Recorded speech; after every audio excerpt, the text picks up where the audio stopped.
Charlie and the Chocolate Factory. Charlie and the Chocolate Factory. Roald Dahl. Chapter 5.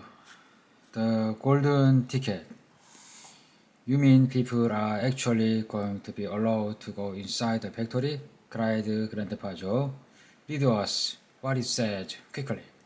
All right, said Mr. Bucket, smoothing out the newspaper. Listen. Evening Bulletin. Mr. Willy Wonka, the candy-making genius whom nobody had been for the last 10 years, sent out the following notice today. I, Willy Wonka, have decided to allow 5 children, just 5, mind you, and no more, to visit my factory this year. These lucky 5 will be shown around personally by me, and they will be allowed to see all the secret and the magic of my factory. Then at the end of the tour, as a special present, all of them will be given enough chocolate and candies to last them for the rest of their lives. So watch out for the golden ticket. 5 golden tickets had been printed on golden paper, and these 5 golden tickets have been hidden underneath the originally wrapping paper of 5 ordinary candy bars. These 5 candy bars may be anywhere, in any shop, in any street, in any town, in any country in the world, upon any counter where Wonka's candies are sold. And the 5 lucky finders of these 5 golden tickets are only one who will be allowed to visit my factory and see what it's like now inside. Good luck to you all, and happy hunting. Signed, Willy Wonka. The man's dirty, murmured Grandma Josephine. He's brilliant, cried Joseph. Grandpa Joe. He's a magician. And just imagine what'll happen now. The whole world will be searching for those golden tickets. Everyone will be buying Wonka's candy bar in the hope of finding one. He'll sell more than ever before. Oh, how exciting it would be to find one. And all the chocolate and the candy, then you could eat for the rest of your life. Free, said Grandpa George. Just imagine that. They'd have to deliver them in a truck, said Grandma Georgina. It makes me quite well to think of it, said Grandma Josephine. Nonsense, cried Joseph. Grandpa Joe. Wouldn't it be something, Charlie, to open a bar of candy and see a golden ticket glistening inside? It certainly would, Grandpa, but there isn't a hope, Charlie said sadly. I only get 1 bar a year. You never know, darling, said Grandma Georgina. It's your birthday next week. You have as much chance as anybody else. I'm afraid that simply isn't true, said Grandpa George. The kids who are going to find the golden ticket are the ones who can afford to buy candy bars every day. Our Charlie gets only 1 a year. There isn't a hope. Chapter 6. The first 2 finders. The very next day, the first golden ticket was found. The finder was a boy called Augustine Group, and Mr. Bucket's evening paper carried a large picture of him on the front page. The picture showed a 9-year-old boy who was so enormously fat it looked as though he had been blown up with a powerful pump. Great flabby folds of fat bulged out from every part of his body, and his face was like a monstrous ball of dough, with 2 small greedy currant eyes peering out upon the world. The town in which August Group lived, the newspaper said, had gone wild in excitement over their hero. Flags were flying from all the windows. Children had been given a holiday from school, and the parade was being organized in honor of the famous youth. I was knew Augustine would find a golden ticket. His mother had told the newspaperman he ate so many candy bars a day, and it was almost impossible for him not to find one. Eating is his hobby, you know. That's all he's interested in. But still, that's better than being a hooligan and shooting off cheap gun. That things like that in his spare time, isn't it? And what I always say is he wouldn't go on eating like he does unless he needed nourishment, wouldn't he? It's all vitamins. Anyway, what's a thrill it will be for him to visit Mr. Wonka's marvelous factory. We are just as proud as can be.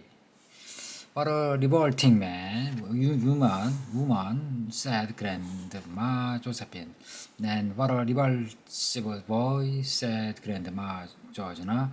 Only 4 golden tickets left, said Grandpa George. I wonder who will get those. And now the whole country, indeed the whole world, seemed suddenly to be caught up in a mad candy buying spree.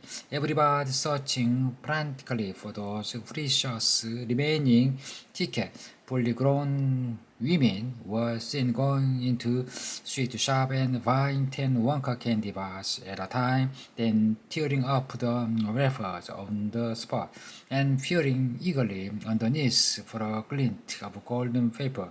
Children were taking hammers and smashing their piggy banks and running out to the shop with a handful of money.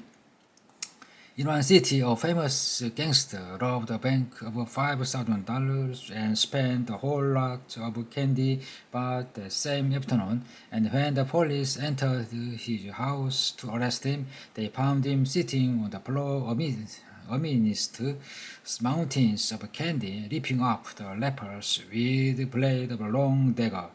In far-off Russia, a woman called Carol Rush claimed to have found the second ticket, but it turned out to be a clever fake.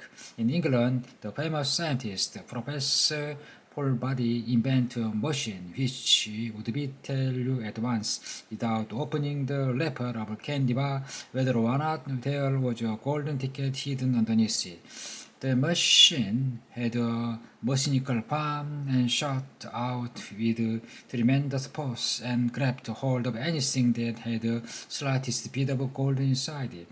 And for a moment it looked like an answer to everything, but unfortunately, while the professor was showing up the machine to the public at the candy counter of a large department store, the mechanical arm shot out and made a grab for the golden filling in the back tooth of a duchess who was standing nearby. There was an ugly scene, and the machine was smashed by the crowd. Suddenly, on the day before Charlie Bucket's birthday, the newspaper announced that the second golden ticket had been found. The lucky person was a small girl called Veruca Salt, who lived with her rich parents in a great city far away. Once again, Mr. Burkett's evening newspaper carried a big picture of the finder, who was sitting between her beaming father and mother in the living room of their house, waving a golden ticket above her head and grinning from ear to ear. Veruca's father, Mr. Salt, had eagerly explained to the newspaper man exactly how the ticket was found.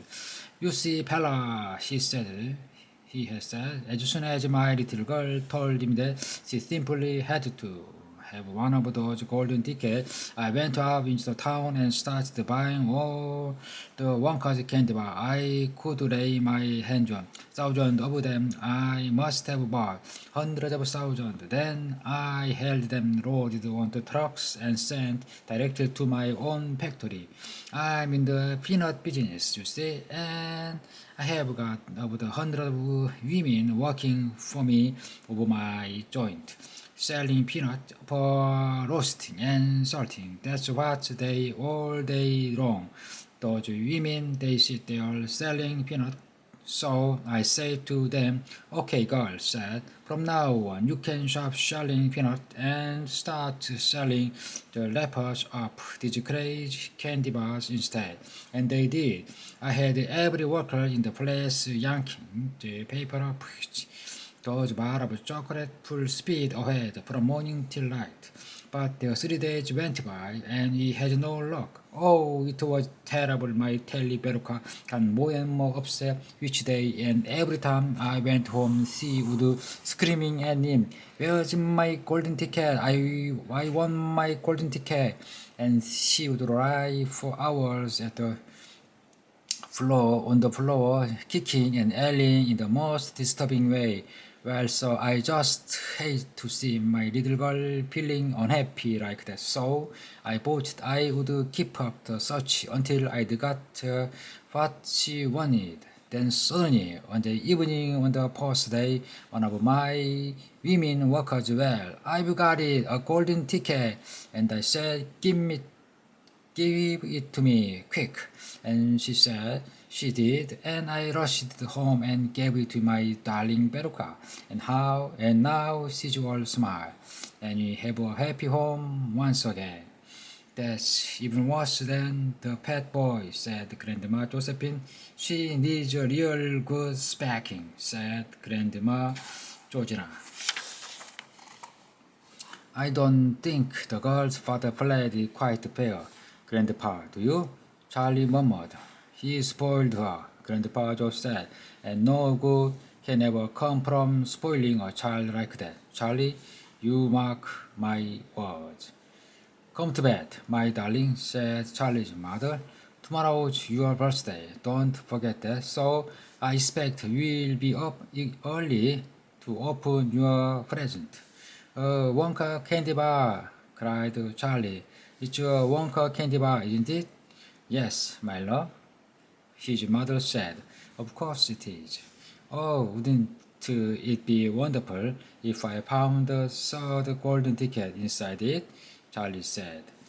Bring it in here when you get it, Grandpa Joe said. Then we can all watch you taking off the wrapper.